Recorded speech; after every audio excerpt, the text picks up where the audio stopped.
Hey y'all, Jamie here, proud 55-year-old trans woman from New Orleans. So, where last I left off, well, me and my good friend Karen worked at the Monkey Bar in New Orleans in the French Quarter. It was on Charter Street and it was located downstairs from the Bangkok Massage Parlor. Yes, the Bangkok Massage Parlor, honey. So, we're working there, and there's another trans girl that works there in the night shift. Her name was Erica. Erica was a tall, striking white girl, just gorgeous. I mean, gorgeous. Looked like a model. And she had a little short bob, like a very like blunt cut little bob that was very 1920s looking, you know. She gave you that kind of old Hollywood glam kind of look.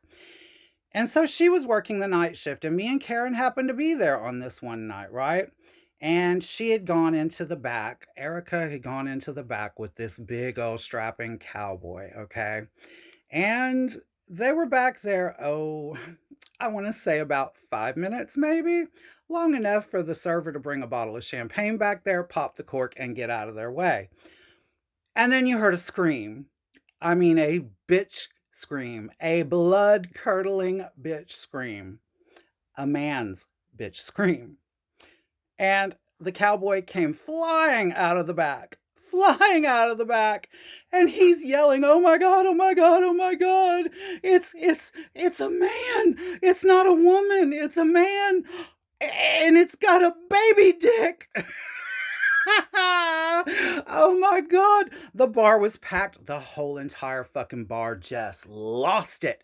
Just lost it. People were dying laughing all over the whole club, right? So, yeah, that was crazy. That was crazy. Miss Erica, honey, Miss Erica was a mess. So, we're working another night. Me and Karen are there, and we usually got off around 8 o'clock. And so this was probably around 7:30, 7:30 probably.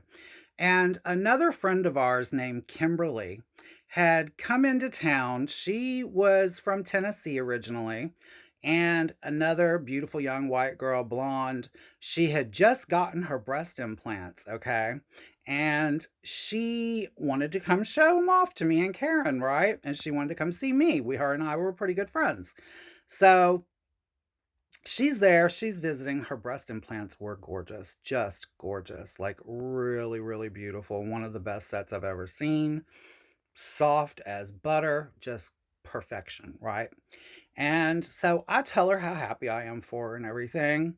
And she tells me, "Yeah, girl, yeah. And I've been dating someone, and I need to tell you, it's Bob Jackson." For any of you who have been with me since the beginning of this journey, you should know Bob Jackson was the most beautiful man I had ever laid eyes on. I was madly in love with him, had been madly in love with him for years, even though I was in a full-blown relationship with Mickey. I had stayed madly in love with Bob. And Bob and I had had off and on affairs.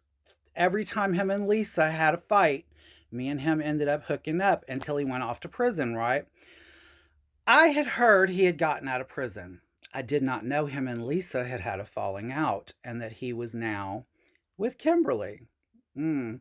So Kimberly wants me to go with her over to Le Roundup over on St. Louis Street, and she wants me to have a drink with her and Bob.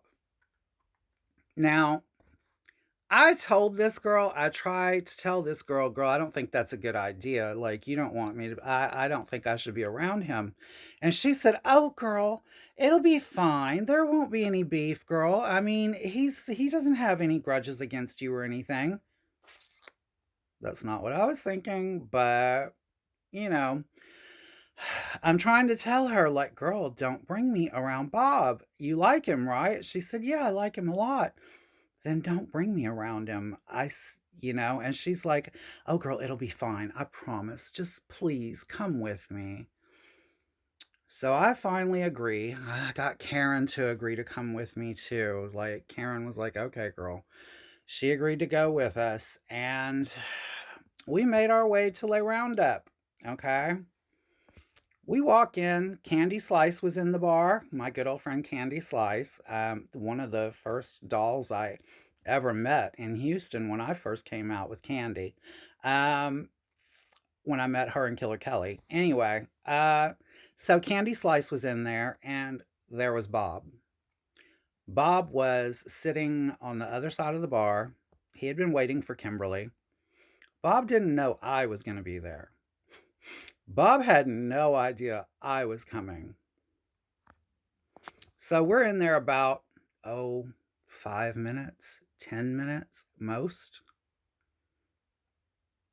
And Bob's tongue is down my throat.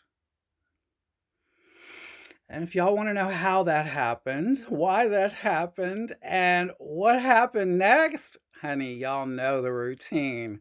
Be here next time, and I will too. I love you all. I love you all for watching, and I love you for the comments. Talk to you later. Bye bye.